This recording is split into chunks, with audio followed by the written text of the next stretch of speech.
Hello students, आज हम MA final के आधुनिक भारत का सामाजिक और आर्थिक इतिहास के ऊपर चर्चा करेंगे। हमारे आज टॉपिक है भारत में अंग्रेजी राज्य का प्रभाव और उसकी देन। जैसे कि हम सबको पता है कि अंग्रेज किस तरह से एक योजना के अनुसार भारत में आए थे, किंतु उनका भारत पर अपना कब्जा करना, अधिकार जमाना एक आश्चर्यजनक ही था। वास्तव में वो एक व्यापारी के रूप में भारत आए थे, किंतु यहाँ की कमजोर राजनीतिक स्थिति, देशी राज्यों की आपसी फूट, अमीरों और सेठों अधिकारियों के विश्वासघातों ने, अंग्रेजों की कूटनीति ने इंग्लैंड के व्यापारियों को भारत का स्वामी बना दिया। ये तो हम सबको पता है कि किस तरह से उन्होंने भारत में अपना कब्जा जमाया। तो अंग्रेजों ने भारत में जो परिवर्तन और सुधार किए, उनके पीछे परोपकार की भावना कम थी, जबकि अपने साम्राज्यवादी शिकंजे को शक्तिशाली करने का विचार अधिक था। कुछ सुधार भारतीय सुधारकों की मांग के कारण अंग्रेजों को करने पड़े, तो कुछ सुधार इंग्लैंड के उदारवादियों के प्रभाव के कारण अंग्रेजों ने की, और अधिकांश सुधारों के पीछे एक विशाल साम्राज्य को परिपक्व कर वहां इंग्लैंड के स्वार्थ की रक्षा करना अंग्रेजों का मूल उद्देश्य था। तो अब हम आज के जो व्याख्यान है, आज का जो वीडियो है, इसमें हम अंग्रेजी राज्य का भारत में क्या क्या प्रभाव पड़ा उस पर हम संक्षिप्त रूप में चर्चा करेंगे। सबसे पहले हम राजनीतिक प्रभाव की बात करेंगे कि किस तरह से अंग्रेजों ने भारत में विशाल साम्राज्य को स्थापित तो किया ही, और साथ ही यातायात और परिवहन के क्षेत्र में सुधार करके देश के जो शहर है, नगर है, उनको आपस में जोड़ दिया। इन्होंने आंतरिक शांति स्थापित करने के लिए और भारी सुरक्षा के लिए एक विशाल और सुदृढ़ सेना का गठन किया। दूसरी ओर रेल, डाक, तार आदि सुधारों ने भारत की जो राष्ट्रवाद है उसको प्रबल बना दिया। 1875 में एक अंग्रेज अधिकारी A.O. होम ने एक भारतीय राष्ट्रीय कांग्रेस की स्थापना की थी, जिसका उद्देश्य था साम्राज्य को बचाने के उद्देश्य से रक्षात्मक नली के रूप में किया जाए। तथापि भारत में राष्ट्रीय आंदोलन को प्रबल बनाने के लिए यह महत्वपूर्ण संस्था सिद्ध हुई। अंग्रेजी राज्य ने जहां भारत के राष्ट्रवाद को एक नई दिशा दी, वहीं दूसरी ओर भारत में सांप्रदायिकता का विषैला बीज भी बो दिया। सांप्रदायिकता विषैला बीज कैसे? हमने पहले भी वीडियो में देखा था कि किस तरह से पृथक निर्वाचन के कारण या फूट डालो राज्य करो की नीति का उन्होंने प्रस्तुफन किया था, और हिंदुओं और मुसलमान जो अब तक सौहार्दपूर्ण वातावरण में रह रहे थे, उनमें उन्होंने दरार डाल दी, और इसका परिणाम भारत और पाकिस्तान के रूप में हमें मिला। इतना ही नहीं, अंग्रेजों ने अपनी कुटिल नीति की वजह से सरकारी पदों, पुलिस, छोटी बड़ी सेवाओं, जाति तथा धर्म के आधार पर रिजर्वेशन को अपनाया। आज हम उस रिजर्वेशन को झेल भी रहे हैं, तो आप खुद देख रहे हैं कि किस तरह से सांप्रदायिकता का जो पाठ अंग्रेजों ने पढ़ाया था, उससे अभी भी भारत खंड विखंडित हो रहा है। अंग्रेजों के समर्थक अंग्रेजी विद्वान का ये राग अलापते थे कि इंग्लैंड ने विधि और प्रशासन के क्षेत्र में भारत में महत्वपूर्ण काम किया। ये लोग ये दावा करते हैं कि अंग्रेजों ने भारत में विधि का शासन लागू कर प्रत्येक व्यक्ति के लिए निजी स्वतंत्रता को बहाल कर दिया। इसी तरह से बंदी प्रत्यक्षीकरण के सिद्धांत को लागू कर अंग्रेजों ने किसी व्यक्ति का स्थानीय कार्यकारी न्यायिक प्राधिकारी को लिखित आदेश के बिना बंदी बनाए जाने पर भी रोक लगा दी। इस प्रकार अंग्रेजी कानून और विधि के जो समर्थक अंग्रेज थे, इन्होंने भी अंग्रेजों का योगदान का गुणगान किया, किंतु वास्तव में ये स्थिति एक पक्ष की थी। वास्तविकता तो ये थी कि अंग्रेजों जो द्वारा स्थापित कानून व्यवस्था थी, एक जटिल व्यवस्था थी जो साधारण व्यक्ति की समझ से परे थी, और यह अंग्रेजों के हित में अधिक थी, जबकि निर्धन और अनपढ़ भारतीयों के लिए एक त्रुटिपूर्ण व्यवस्था भी थी। सामाजिक प्रभाव क्या पड़ा?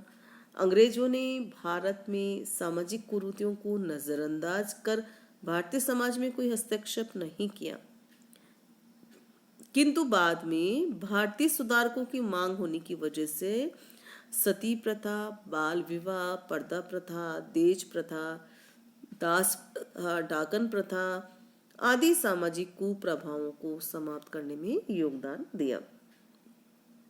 उन्होंने उनके प्रयासों से अस्पृश्यता, स्त्री शिक्षा, अंतर्जातीय विवाह, विधवा विवाह आदि दिशा में न केवल कानून पारित हुए बल्कि इनके प्रयासों को व्यापक बल भी मिला। हिंदू समाज में इन कुप्रथाओं का समर्थन धर्म के आधार पर किया जाता था, किंतु अब कानून बनने के कारण साधारण व्यक्ति इन कुप्रथाओं को तोड़ने का साहस नहीं कर सकते थे।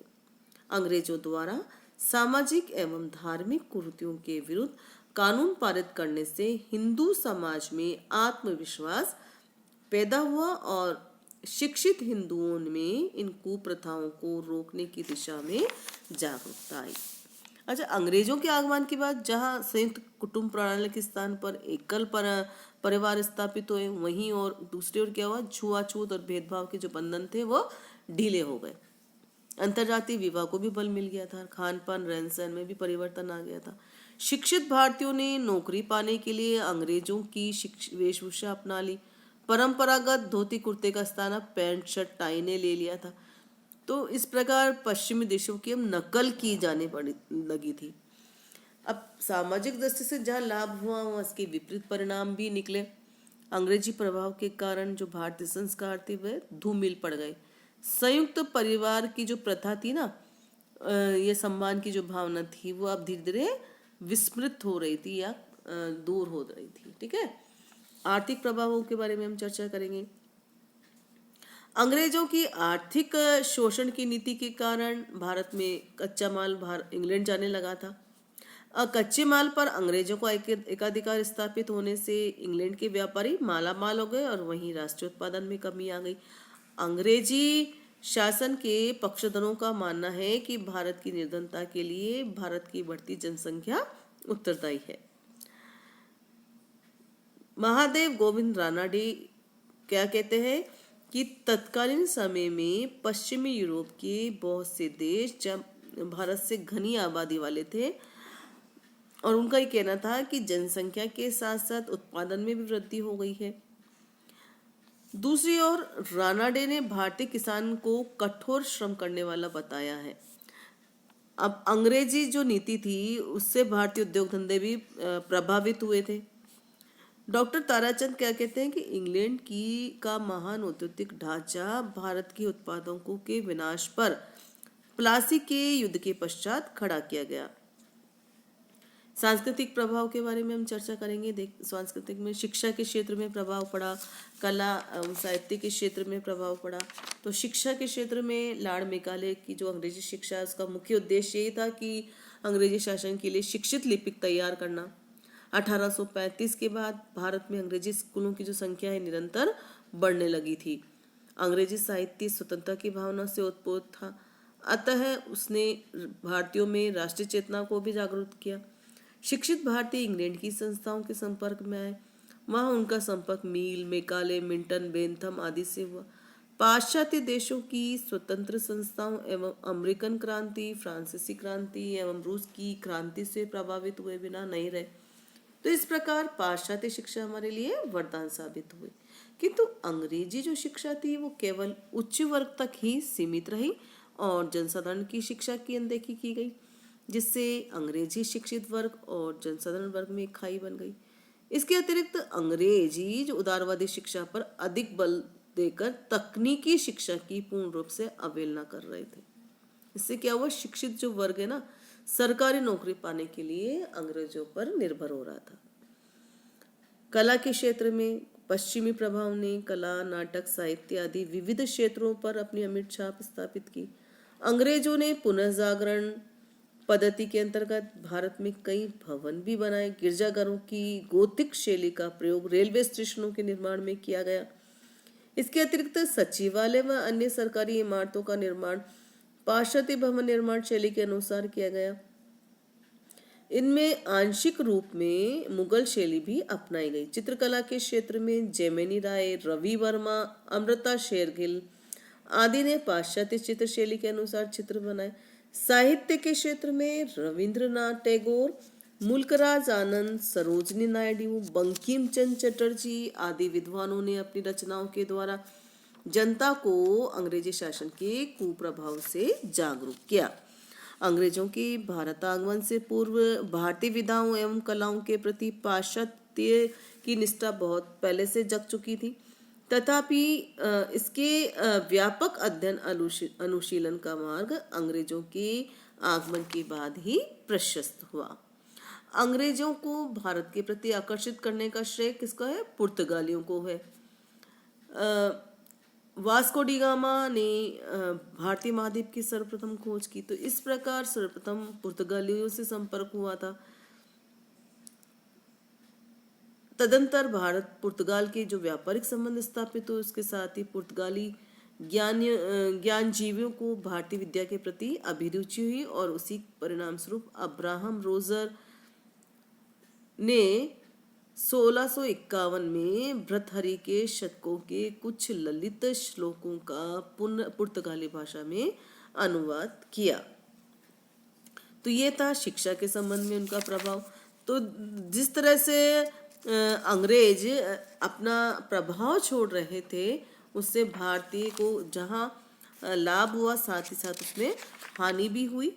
लेकिन फिर भी हम ये कह सकते हैं कि भारतीय जो साहित्य है, शिक्षा है, आर्थिक क्षेत्र है, सभी क्षेत्रों में भारतीयों को अच्छा प्रभाव पड़ा। भारतीय तत्व ज्ञान, धर्म और साहित्य के प्रति जो पाश्चात्य विज्ञान जिज्ञासा थी, वो निरंतर बढ़ती जा रही थी। मूल वेदों और वैदिक साहित्य पर कार्य करने वाले विद्वानों के द्वारा भी, जैसे अंग्रेजों में मुयर और आफ्रस्टको का नाम उल्लेखनीय है। अमेरिका में जिन प्राच्य विद्या प्रेमी विद्वानों ने भारतीय साहित्य को अपना साधन बनाया, उनमें विलियम वाइट व्हिटनी का नाम विशेष रूप से उल्लेखनीय है। वैदिक और लौकिक संस्कृति पर तुलनात्मक अध्ययन करने वाले पाश्चात्य विद्वानों में व्हिटनी का नाम अग्रणी है। 19वीं शताब्दी और उसके बाद की विभिन्न अंचलों में बिखरे हुए और सुरक्षा व्यवस्था के अभाव में हमारे बहुत से हस्तलिखित ग्रंथों को जो है की खोज का कार्य भी अभी किया जा रहा है। तो जितने भी विद्वान वगैरह हुए हैं, उन्होंने अपने अपने कार्य किए हैं। तो इस प्रकार आंग्ल युगीन भारत में वेदों, वैदिक संस्कृति, साहित्य की विभिन्न शाखाओं पर पाश्चात्य विद्वानों ने भी कार्य किया और इस रूप में भारत का गौरव और महत्व विश्व व्याख्यात हुआ। भारत में जो ग्रंथ हस्तलेख के रूप में बिखरे हुए थे या नष्ट होते जा रहे थे, तो पाश्चात्य विद्वानों ने उसका भी तोड़ निकाला और एक सूची का निर्माण किया। भविष्य शोधार्थियों को वह सुलभ और सुगम हुआ। इस अवधि में मूल वेदों से लेकर परिवर्तित काव्यों, नाटकों, कथाओं तक की अनेक कृतियां विशुद्धता से संपादित होकर अद्यता को प्राप्त हुई। अंग्रेजों द्वारा स्थापित दास्ता की चरण चिन्ह भारत में सभी कभी के मिट चुके हैं। अब वे इतिहास में ही शेष है, किंतु उन्होंने भारत का जो नैतिक और बौद्धिक उत्कर्ष किया, उसका महत्व चिरंतन है। आंग्ल युगीन भारतीय संस्कृति के इतिहास का मूल्यांकन के लिए इस महान उपलब्धि का विशेष स्थायी महत्व है। धन्यवाद।